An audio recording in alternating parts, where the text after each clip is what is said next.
May 1942, somewhere over the Coral Sea. Seaman First Class, Robert Bobby Hendricks, stands behind a .50 caliber Browning mounted on the deck of the USS Lexington, watching a formation of Japanese A-6M0s peel off at 12,000 feet and begin their attack run. He's 19 years old. He's been in the Navy for 8 months, and in approximately 40 seconds, he's going to learn that everything he was taught about shooting moving targets is catastrophically wrong. Before we jump back in, tell us where you're tuning in from, and if this story touches you, make sure you're subscribed because tomorrow I've saved something extra special for you. The lead Zero drops into a shallow dive, closing at 300 miles per hour. Bobby does exactly what his training manual said to do. He tracks the aircraft smoothly, puts the ring sight directly over the center of the fuselage, leads it by what feels like a reasonable amount, maybe one plane length, ahead and squeezes the trigger. 50 caliber rounds hammer out at 800 rounds per minute. Tracers arc through the Pacific sky in a beautiful, deadly stream. Every single bullet passes behind the Zero's tail. The Japanese pilot doesn't even adjust his course. He just keeps coming, untouched. And Bobby watches his ammunition counter spin down while his rounds slice through air that the enemy fighter occupied half a second ago. This wasn't unique to Bobby Hendricks. This same scene was playing out on every American ship, every American airfield, every contested piece of ocean and jungle from Midway to Guadalcanal during those first brutal months of the Pacific War.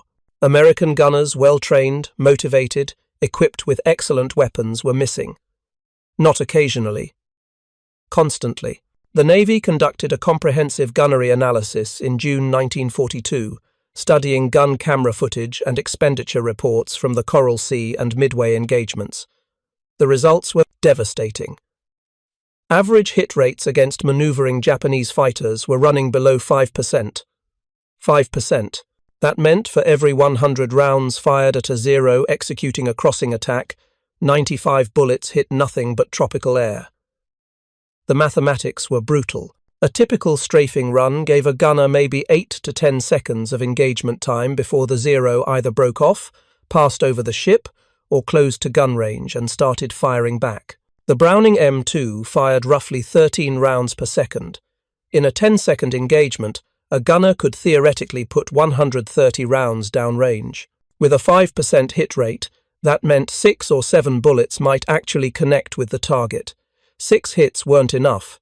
The Zero was lightly built compared to American fighters, but it could still absorb multiple 50 caliber strikes and remain airborne, especially if those hits landed in non-critical areas. Japanese pilots were trained to exploit this. They'd come in fast, take hits, complete their attack, and limp home with shredded wings and punctured fuel tanks. American gunners would watch them disappear over the horizon, certain they'd scored kills, only to face the same aircraft the next day. If you're enjoying this deep dive into the story, hit the subscribe button and let us know in the comments from where in the world you are watching from today. The human cost was staggering. In the 6 months following Pearl Harbor, the United States Navy lost 41 major warships in the Pacific carriers, cruisers, destroyers, and hundreds more suffered damage from air attack. Each sinking meant hundreds of sailors killed or missing. The USS Lexington alone went down with 216 men at Coral Sea. The carrier Wasp, torpedoed after surviving multiple air attacks, took 193 sailors to the bottom off Guadalcanal. Many of those ships had been shooting back. Their gunners had been firing. The ammunition expenditure, reports proved it. The problem wasn't their courage or their commitment to the fight. The problem was physics. And physics didn't care how brave you were or how much you wanted to protect your ship. Every gunner instinctively aimed directly at what they saw. It made perfect sense. You point the weapon at the threat, you pull the trigger, the threat gets hit. That logic works perfectly when you're hunting deer that move at 20 miles per hour or shooting at ground targets that don't move at all. But Japanese Zeros weren't deer. They were crossing a gunner's field of view at speeds exceeding 300 miles per hour, executing coordinated attack patterns specifically designed to minimize exposure time and maximize the defender's confusion. At those velocities, the time it took for a bullet to travel from gun muzzle to target position meant the target wasn't there anymore by the time the bullet arrived. The bullet itself moved fast, approximately 2,900 feet per second, leaving the barrel of a Browning M2. At short ranges against slow targets, that flight time was effectively instantaneous. But in aerial combat over the Pacific, short range meant 300 to 500 yards, and the targets were screaming through the sky at speeds that would have seemed impossible just 20 years earlier. A Zero flying at 300 miles per hour covered 440 feet every single second. Let's do the math on a typical 300-yard shot. That's 900 feet of distance. At 2,900 feet per second, the bullet needed roughly 0.31 seconds to cover that distance.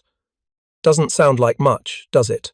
But in those 0.31 seconds, that Zero moved another 136 feet forward. 11 car lengths. The gunner aimed at where the aircraft was. The bullet arrived at where the aircraft had been a third of a second ago, passing through empty air while the enemy fighter continued its attack run, completely untouched. This phenomenon had a technical name: deflection error. Military scientists understood it in theory long before World War II, but understanding something in a lecture hall and solving it in combat were entirely different problems. The deflection required wasn't some minor adjustment you could eyeball and correct for on your second burst. It was massive and completely counterintuitive. Against a target crossing at 90 degrees at 300 yards distance, a gunner needed to aim approximately 15 to 20 feet ahead of the aircraft's nose. That meant putting your crosshairs on what looked like completely empty sky and trusting that the target would fly into your stream of bullets. Every human instinct screamed against it. You're being attacked. Your ship is in danger. Your friends are dying. And you're supposed to aim at nothing? Fire at air? It felt like cowardice, like giving up, like wasting ammunition that might be desperately needed. Minutes later, when the next wave came in, gunnery instructors had tried teaching deflection shooting during peacetime training, but the results were dismal. The Navy's Basic Gunnery School at Great Lakes put recruits through rigorous programs starting in 1941. Students spent hours in classroom instruction, studying diagrams of proper lead angles. They practiced on stationary targets, then graduated to towed sleeves pulled by aircraft at predictable speeds and altitudes. None of it translated effectively to real combat. The problem was complexity. Deflection wasn't a single calculation you could memorize and apply universally.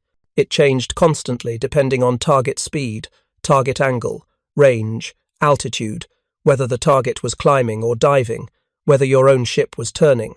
A gunner on the USS Enterprise engaging a Zero making a frontal attack needed entirely different deflection than the same gunner engaging the same aircraft during a beam attack from the side.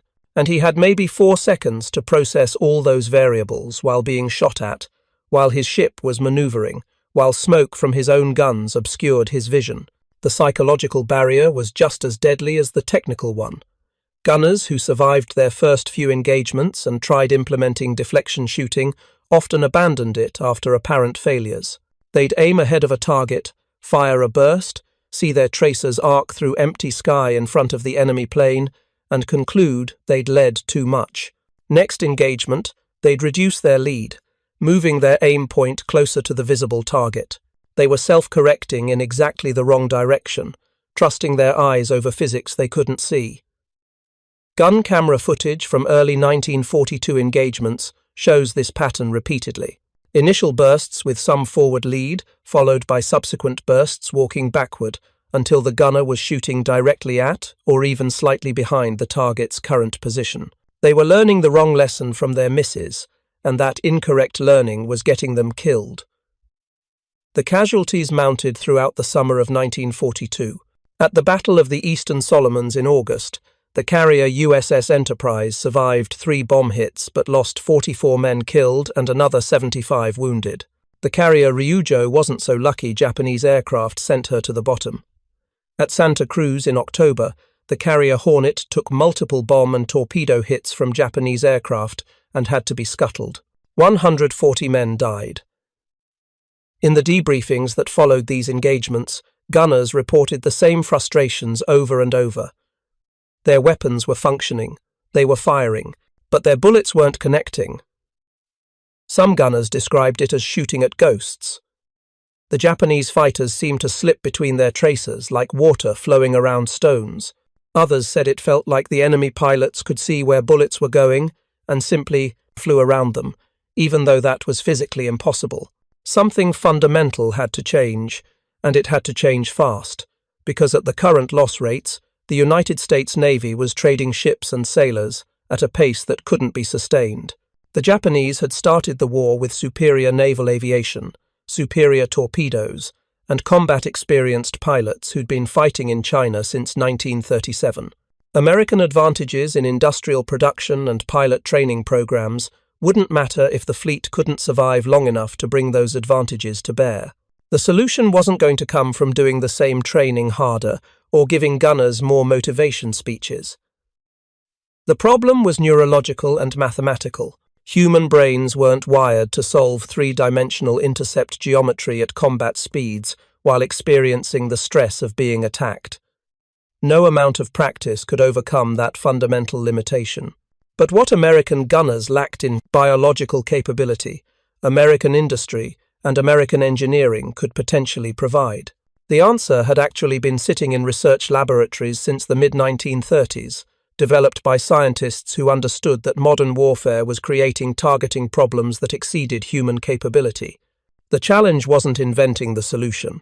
The challenge was manufacturing it at scale, getting it to the fleet, and convincing sailors to trust machines over their own instincts. Because the technology that would eventually let American gunners triple their hit rates against Japanese aircraft required them to do something that felt completely insane: aim at empty sky, fire at nothing visible, and believe that mathematics would guide their bullets to targets they couldn't see intersecting their fire. The Pacific War was about to become a test case for a question that would define modern combat. Could human beings learn to suppress every instinct they possessed and put their lives in the hands of machines that calculated futures they couldn't perceive? The Japanese were about to find out, and the answer would be written in burning zeros falling into the Pacific. Preparing and narrating this story took us a lot of time, so if you are enjoying it, subscribe to our channel. It means a lot to us. Now, back to the story. The technology that would revolutionize American gunnery accuracy didn't emerge from military procurement or battlefield necessity. It came from a research institution in Massachusetts, with a deliberately misleading name and a mission that had nothing to do with shooting aircraft out of the sky, at least, not initially.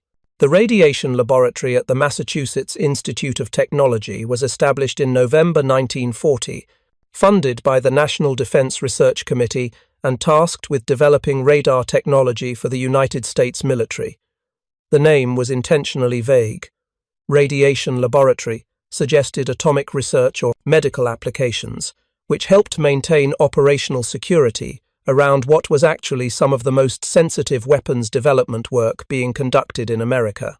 By early 1942, the RAD Lab, as it was universally called, employed over 4,000 people, physicists, engineers, machinists, and mathematicians working on everything from airborne intercept radar to ground-based early warning systems. Division 7 of the RAD Lab, however, was working on something different.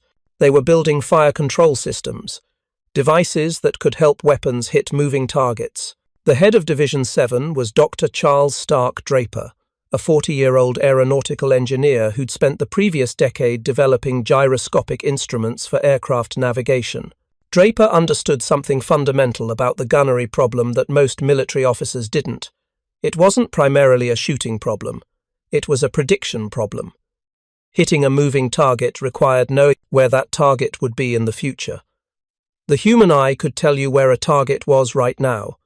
Training and experience could give you an intuitive sense of where it might be going, but against targets moving at 300 miles per hour, intuition wasn't good enough. You needed mathematics. You needed a machine that could measure angular velocity, calculate projectile ballistics, solve for the intercept point, and display the solution in a format a gunner could understand all in real time, updating 30 times per second as the target maneuvered. Draper's team wasn't starting from scratch. The British had been working on similar problems since the late 1930s, driven by the knowledge that modern bombers were flying faster than the fire control systems designed during World War I could handle. The Royal Navy had developed the Admiralty Fire Control Table, a massive mechanical computer that calculated firing solutions for naval guns. But that system was designed for ship-to-ship combat where targets moved relatively slowly and predictably. It couldn't handle aircraft. The Americans needed something different, something small enough to mount directly on anti-aircraft guns, something robust enough to survive the shock of firing and the vibration of shipboard operation, something simple enough that sailors with basic training could operate it under combat stress, and, critically, something that could be manufactured in large quantities using existing industrial capacity. The Mark 14 lead computing gun sight emerged from Division 7 in prototype form by July 1942. It looked deceptively simple, a reflector sight not much larger than the standard iron sights already mounted on most anti-aircraft guns, connected to a gyroscope stabilization unit about the size of a car battery. Inside that compact package, however, was something revolutionary. An analog computer built from gears, cams, and electrical servos that could solve differential equations in real time. The operating principle was elegant. As a gunner tracked a target, keeping it centered in his sight picture, the gyroscopes measured how fast the gun was rotating the target's angular velocity from the gunner's perspective. Simultaneously, the gunner adjusted a ranging dial, matching reference marks in the sight to the target's wingspan, which gave the system an estimate of distance. The mechanical computer inside the Mark 14 took those two inputs, angular velocity and range, and calculated how far ahead of the target's current position the gun needed to point for the bullets to intercept the aircraft. It displayed the solution as an illuminated reticle, a glowing circle projected onto the sight's glass. The reticle appeared to float in space ahead of the target. The gunner's job became simple in concept, though difficult in execution. Keep the target centered in the tracking circle for approximately 2 seconds, while the gyroscopes measured its motion, then place the illuminated reticle on the target's nose and fire. If the gunner had ranged correctly and tracked smoothly, the reticle showed him exactly where to aim. The Mark 14 solved in a fraction of a second the same mathematics that would take a trained artillerist several minutes using tables and slide rules. And it did so continuously, recalculating 30 times per second as the target's range, angle, and velocity changed.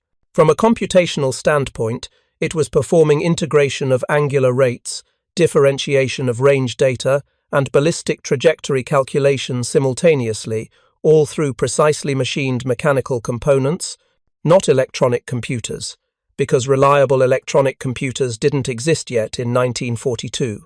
Testing began at the Naval Proving Ground in Dahlgren, Virginia, during August 1942. Navy gunners mounted the early Mark 14 prototypes on 40mm Bofors guns and fired radio-controlled target drones towed behind aircraft. The results were immediately, dramatically different from anything previous weapons tests had produced. Gunners who'd never achieved better than 5% hit rates against crossing targets jumped to 18% with the Mark 14 on their first day using the system. These weren't experienced operators. These were ordinary sailors, some of whom had never fired an anti-aircraft gun before, achieving hit rates that exceeded what veteran gunners accomplished manually after months of combat experience. After a week of practice, hit rates climbed above 25%. That represented a 5-fold improvement over manual aiming, which translated directly into 5 times more enemy aircraft damaged or destroyed per engagement, 5 times more effective ammunition expenditure, 5 times better protection for the ships and men the gunners were defending. But there was a problem, a fundamental psychological problem that the engineers at MIT hadn't fully anticipated, and that would prove almost as difficult to solve as the technical challenges of building the sight itself. Humans don't trust machines easily, especially not machines that tell them to do things that contradict their senses. And the Mark 14 was asking gunners to commit an act that violated every survival instinct they possessed. Aim at empty sky, fire at nothing visible, and trust that mathematics would guide their bullets to targets they couldn't see intersecting with their fire. The testing reports from Dahlgren document this struggle in detail. Experienced gunners, men who'd been shooting anti-aircraft weapons for years, often performed worse with the Mark 14 than complete novices. They had muscle memory, trained reflexes that automatically corrected their aim back toward the visible target. They'd watch the illuminated reticle floating ahead of the aircraft, start their firing run, then unconsciously drift their aim backward, reducing the lead angle because their eyes told them the reticle was pointing at empty sky, and empty sky couldn't hurt the enemy. The test officers tried multiple approaches. They showed gunners the ballistics, mathematics, explaining why the lead was necessary. They showed them slow-motion footage, demonstrating how bullets and aircraft met in space when the gunner trusted the sight. None of it mattered. Under stress, training and conscious knowledge evaporated, replaced by instinct. One test officer, Lieutenant Robert Hillenkotter, documented an experiment where he had gunners track targets with the Mark 14, then suddenly covered the sight so the gunner could only see the target itself through auxiliary optics. Hit rates collapsed instantly. The gunners reverted to instinct, aiming directly at the aircraft, and their fire passed harmlessly behind every target. Remove the cover, restore the sight, and accuracy returned. The conclusion was unavoidable. The Mark 14 worked perfectly. The problem was the humans operating it. The Navy needed to manufacture not just tens of thousands of gun sights, but also needed to fundamentally rewire how sailors thought about shooting at aircraft. They needed to train men to suppress millions of years of evolved hunting instincts and replace those instincts with trust in a machine. Manufacturing began in earnest in late 1942. Bell Telephone Laboratories, Western Electric, and General Electric all received contracts to produce Mark 14 sights. The goal was to equip every major anti-aircraft weapon in the Pacific Fleet by mid-1943. Carriers would get priority, then battleships, then cruisers and destroyers. The production numbers were staggering: over 40,000 units needed, each one requiring precision machining of hundreds of components to tolerances measured in thousandths of an inch. Meanwhile, the Navy's training command was completely rebuilding their gunnery curriculum.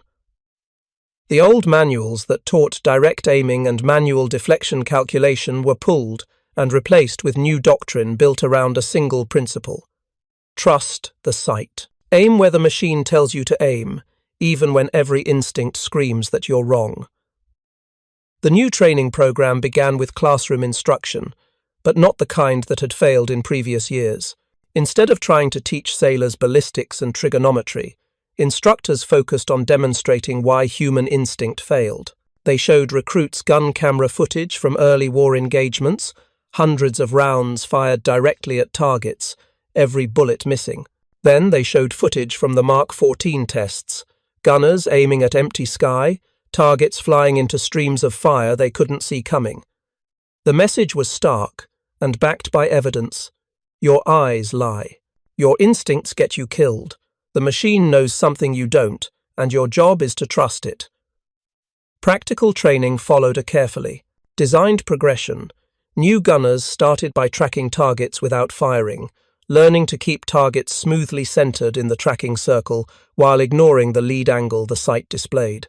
Only after they could demonstrate smooth tracking for extended periods, sometimes an hour or more of continuous practice, were they allowed to fire live ammunition. When they finally got to shoot, instructors stood directly behind them, watching for the telltale signs of regression. The gun barrel drifting back toward the target, the aim point collapsing from the reticle position toward what the eyes could see. When it happened, and it always happened at first, instructors would physically tap the gunner's shoulder and say one word: reticle. The training emphasized repetition over explanation. Shoot, observe the hit pattern, adjust if needed, shoot again. The subconscious brain learned through feedback loops faster than the conscious mind learned through instruction. After several thousand practice rounds, the act of aiming at the reticle instead of the target began to feel natural, or at least less aggressively wrong. By March 1943, Mark 14 sights were arriving in Pearl Harbor by the hundreds, packed in wooden crates marked fire control equipment, priority. Installation crews worked around the clock, retrofitting existing weapons mounts and installing complete new systems on ships fresh from stateside shipyards. The Pacific Fleet was being transformed, gun by gun, mount by mount, into something fundamentally more lethal than it had been 6 months earlier. But hardware and training were only half the solution. The real test would come when sailors faced Japanese aircraft in actual combat, when the stress was real, when the fear was real, when every mistake could mean your ship going to the bottom and your friends dying around you. Would they trust the machine, or would they revert to instinct? The answer would come in June 1943, in the skies over the Solomon Islands, where American gunners equipped with Mark 14 sights would face Japanese naval aviation in a series of engagements that would fundamentally alter the balance of power in the Pacific War. The Japanese were about to discover that the Americans they'd been fighting, the Americans who'd missed 95 times out of 100, had learned to aim at tomorrow. And tomorrow was about to arrive with mathematical precision, delivered in 50 caliber streams at 2,900 feet per second, June 7, 1943. The USS Enterprise, call sign Big E, is steaming northwest of Guadalcanal as part of Task Force 16, providing air support for Allied operations in the Central Solomons. The carrier has survived more battles than any other American flat-top in the Pacific Midway. Eastern Solomons, Santa Cruz and her crew has seen enough combat to fill several lifetimes. Seaman First Class Martin Kowalski is manning a 40mm Bofors mount on the Enterprise's port quarter. He's 20 years old, from Pittsburgh, and he's been aboard for 7 months. He survived the Santa Cruz engagement where Hornet went down, fired approximately 800 rounds at attacking Japanese aircraft, and as far as he knows, never hit anything. His gun mount has been retrofitted with a Mark 14 sight 3 weeks ago. He's had approximately 40 hours of training with the new system, most of it tracking towed targets at the gunnery range in Espiritu Santo. At 1420 hours, the Enterprise's air search radar picks up an inbound formation at 70 miles, bearing 320, altitude 12,000 feet. The Combat Air Patrol F-4F Wildcats orbiting at 20,000 feet is vectored to intercept, but the Japanese formation is large, estimated at 40-plus aircraft, and some will get through. The Enterprise's klaxon sounds general quarters. Kowalski and 10,000 other sailors sprint to their battle stations. The Japanese formation is a mix of Val dive bombers and Zero fighters providing escort. They've flown from Rabaul, over 500 miles away, pushing the absolute limit of their operational range for a strike against American carriers that have been hammering Japanese positions on New Georgia. The formation commander knows this is likely a one-way mission for many of his pilots. Fuel will be critically low for the return flight, but the carrier must be stopped. The Wildcats hit the formation at 50 miles out, splashing several Vals before the Zeros engage them. The dogfight spreads across 30 square miles of sky, leaving a trail of burning aircraft falling into the Pacific. But 18 Japanese aircraft, 9 Vals and 9 Zeros, break through the fighter screen and continue toward the American task force.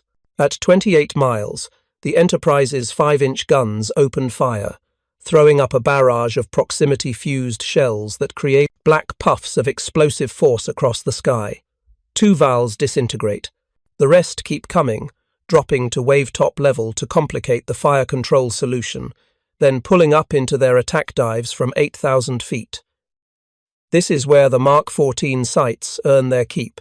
As the first Val begins its dive, angling toward the Enterprise from the port quarter, Kowalski acquires the target in his sight picture. The aircraft is approximately 4,000 yards out, descending at roughly 60 degrees, traveling at approximately 250 miles per hour in the dive. These are numbers Kowalski doesn't consciously process. His job is simply to track smoothly. He centers the Val in the tracking circle, keeping it there for 2 seconds while the gyroscopes measure its angular velocity. The Mark 14's internal mechanisms are calculating. Target range closing at approximately 300 feet per second, angular velocity point 0.2 radians per second, deflection angle required approximately 18 milliradians given the crossing component and descent rate. The illuminated reticle appears ahead of the Val's nose, not ahead by a little, but ahead by what looks like 3 full aircraft lengths. Every instinct in Kowalski's body says this is wrong. The Val is right there, visible, threatening, diving toward his ship with a bomb that could kill hundreds of sailors. And the sight is telling him to aim at empty sky several hundred feet in front of where the threat actually exists. But Kowalski does what 6 weeks of intensive training has drilled into his nervous system. He places the illuminated reticle on the target's projected position and fires. The Bofors hammers out shells at 120 rounds per minute, 2 rounds per second. The first shell travels upward at 2,800 feet per second, arcing toward a point in space the Val hasn't reached yet. 0.8 seconds later, the Val flies into that exact point. The 40mm shell detonates against the engine cowling, sending shrapnel through the cockpit and severing the control cables. The pilot slumps forward. The aircraft's dive steepens uncontrollably. It hits the ocean 700 yards off the Enterprise's port beam, exploding on impact. The bomb detonates underwater, sending up a massive geyser, but harming nothing. Kowalski doesn't have time to process what just happened. Another Val is already beginning its dive from the starboard quarter. He traverses the gun mount, acquires the new target, tracks, waits for the reticle solution, aims at empty sky ahead of the visible threat, and fires. This Val takes 3 shells in the wing root, tears apart structurally, and tumbles into the sea trailing fire. Around the task force, similar scenes are playing out on every American ship. The cruiser USS San Juan, her 5-inch and 40mm batteries, all equipped with Mark 14 sights, is engaging Zeros, attempting to strafe the formation. Gunners are aiming at points in space where human eyes see nothing, and Japanese fighters are flying into streams of fire that seem to materialize from nowhere. The engagement lasts 9 minutes. Of the 18 Japanese aircraft that penetrated the fighter screen, 14 are shot down by anti-aircraft fire before they can attack. 2 more are damaged and crash, attempting to return to Rabaul. The remaining 2 drop their bombs, both miss and escape at wavetop level, critically low on fuel. Neither makes it home. Search aircraft find their wreckage floating in the Solomon Sea the following day. The Enterprise suffers no damage, neither does any other ship in Task Force 16. The after-action report filed by the Task Force commander, Rear Admiral Frederick Sherman, contains a single sentence that captures the significance of what just occurred. Defensive anti-aircraft fire demonstrated unprecedented effectiveness, utilizing new fire control equipment. The numbers tell a more detailed story. Task Force 16's gunners expended approximately 6,000 rounds of 40mm ammunition and 11,000 rounds of 20mm during the engagement. They achieved 14 confirmed kills and 2 probables. That's an average of 429 rounds per confirmed aircraft destroyed. Compare that to the Santa Cruz engagement 8 months earlier, where similar ammunition expenditure against a similar-sized Japanese attack resulted in 3 confirmed kills.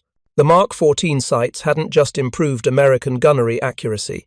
They'd increased lethality by a factor of approximately 4.7.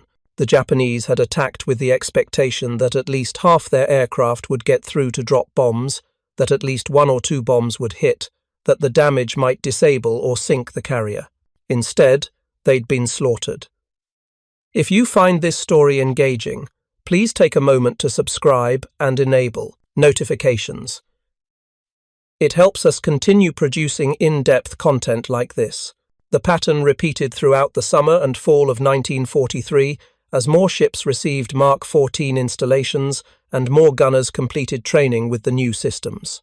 At the Battle of Vela Gulf in August, Japanese aircraft attempting to attack American destroyers were met with defensive fire so accurate that pilots reported it appeared the Americans had developed some kind of predictive radar system that could see into the future.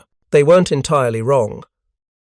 The Mark 14 was seeing into the future approximately 0.3 to 0.8 seconds into the future, which in air combat terms was the difference between missing completely and achieving killing hits. The Japanese didn't understand what had changed. Their intelligence officers analyzed gun camera footage from returning pilots and combat reports from survivors, trying to determine what new weapon the Americans had deployed. Some theories proposed that American ships were equipped with advanced radar-guided fire control systems, though Japanese technical intelligence knew the Americans didn't have fire control radar that could track individual aircraft with sufficient precision. Other theories suggested the Americans had dramatically increased their anti-aircraft gun density, overwhelming attacks through sheer volume of fire, though reconnaissance photographs showed American ship configurations hadn't changed significantly. The truth that American gunners had been taught to trust machines that calculated futures humans couldn't perceive was somehow more disturbing than any technical explanation. It suggested a level of integration between human operators and computational systems that the Japanese hadn't considered possible. It suggested the Americans had solved a problem that Japanese naval planners still considered fundamentally unsolvable. By late 1943, Japanese naval aviation was beginning to feel the cumulative effect of these improved kill rates.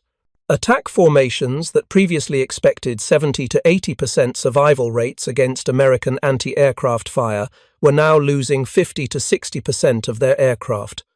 Pilot losses compounded. Japan had started the war with approximately 3,000 highly trained naval aviators, men who'd been flying combat missions over China since the mid-1930s. Those veterans were irreplaceable, and they were dying at accelerating rates. American pilot training programs, meanwhile, were producing thousands of new aviators every month, and American industrial capacity was delivering new aircraft faster than the Japanese could shoot them down. The mathematical trajectory was clear. Japan was losing a war of attrition it couldn't afford to fight. The Mark 14 sites were one piece of a larger strategic puzzle, but they represented something significant. Accelerating while Japanese capabilities stagnated. The ultimate test came in June 1944 during the Battle of the Philippine Sea, the largest carrier engagement of the Pacific War, and the battle that would effectively destroy Japanese naval aviation as a viable military force. June 19, 1944. The Mariana Islands. The United States Fifth Fleet, commanded by Admiral Raymond Spruance, is supporting the amphibious invasion of Saipan. The fleet includes 15 carriers, 7 fleet carriers, and 8 light carriers carrying over 900 aircraft. Defending them is an anti-aircraft arsenal that represents the culmination of 2 years of technological development and tactical refinement. Every major anti-aircraft weapon in the fleet is equipped with Mark 14 or Mark 18 computing sites. Gunners have trained extensively with the systems. Many have combat experience using them. The Fifth Fleet's defensive firepower represents the most lethal anti-aircraft capability ever assembled in naval history. The Japanese response is Operation Eigo, a massive carrier strike involving 9 Japanese carriers and approximately 450 aircraft. Japanese planners know this is their last opportunity to inflict decisive damage on the American fleet before the industrial balance becomes completely insurmountable. They're committing nearly every operational carrier and experienced pilot they have left. The Japanese strike launches in 4 waves throughout the day. American radar picks up the first wave at 150 miles. Combat Air Patrol Hellcats are vectored to intercept, beginning a running air battle that will continue for hours. But the Japanese formation is huge, over 70 aircraft in the first wave alone, and saturation is part of the plan. Some aircraft will get through to attack the carriers, except they don't. The Combat Air Patrol intercepts and destroys approximately 40 aircraft from the first wave before it reaches the task force. The remaining 30 aircraft that penetrate to anti-aircraft range are met with defensive fire that Japanese survivors later describe as seeming like solid walls of steel filling the sky. American gunners are executing the doctrine they've drilled thousands of times. Acquire, track, trust the sight, fire at the reticle position. Ships are coordinating their fire, creating overlapping fields of mathematically predicted intercept points. Japanese pilots attempting to execute standard attack patterns find themselves flying into streams of fire that appear seconds before they reach their attack positions. The first wave loses 29 of 30 aircraft that reach anti-aircraft range. One aircraft gets through to drop a bomb. It misses. The pilot attempts to strafe the carrier Enterprise, the same ship that Martin Kowalski defended a year earlier, and is shot down by concentrated fire from 3 different gun mounts, all using Mark 14 sights, all aiming at the same predicted future position. The second wave launches with 68 aircraft. 47 are shot down by combat air patrol. 18 more are destroyed by anti-aircraft fire. 3 survive to make attacks. All bombs and torpedoes miss. 2 of the surviving aircraft are so badly damaged they crash attempting to return to their carriers. The third and fourth waves meet similar fates. By sunset on June 19th, the Japanese have lost approximately 340 aircraft, roughly 75% of their attacking force. American losses total 30 aircraft and minimal ship damage.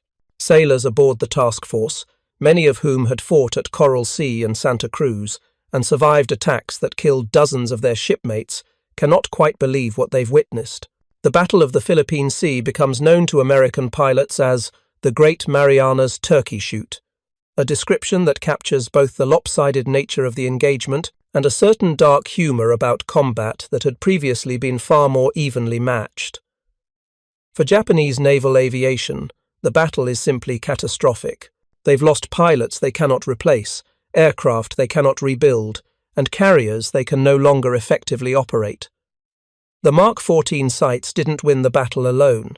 American advantages in radar, communications, fighter direction, and pilot training all contributed to the outcome. But the anti-aircraft kill rates demonstrated at Philippine Sea represented the culmination of the transformation that began with sailors like Bobby Hendricks firing uselessly at Zeros over Coral Sea 2 years earlier. The statistics from the battle tell the story with brutal clarity. Fifth Fleet. Anti-aircraft gunners expended approximately 190,000 rounds of 40mm ammunition and 320,000 rounds of 20mm during the engagement. They achieved approximately 120 confirmed. Aircraft kills attributable solely to anti-aircraft fire. That's an average of approximately 1,583 rounds per kill for 40mm guns and approximately 2,667 rounds per kill for 20mm guns. Compare those numbers to Coral Sea in May 1942, where similar ammunition expenditures resulted in fewer than 15 confirmed anti-aircraft kills. The improvement wasn't marginal. It was revolutionary. American gunners had increased their effectiveness by a factor of 8 in just 2 years, primarily through the adoption of computing gun sights and the training doctrine built around them. Japanese naval aviation never recovered. By late 1944, conventional attack formations had become unsustainable. The Japanese turned increasingly to kamikaze tactics, reasoning that if pilots were going to die regardless, they might as well use their aircraft as weapons. Even kamikaze attacks faced tremendous difficulty penetrating American anti-aircraft defenses, though their willingness to continue through damage that would force conventional attackers to break off made them more dangerous on a per-aircraft basis. Up next, you've got 2 more standout stories right on your screen. If this one hit the mark, you won't want to pass these up. Just click and check them out. And don't forget to subscribe and turn on the notification bell so you don't miss any upload from us.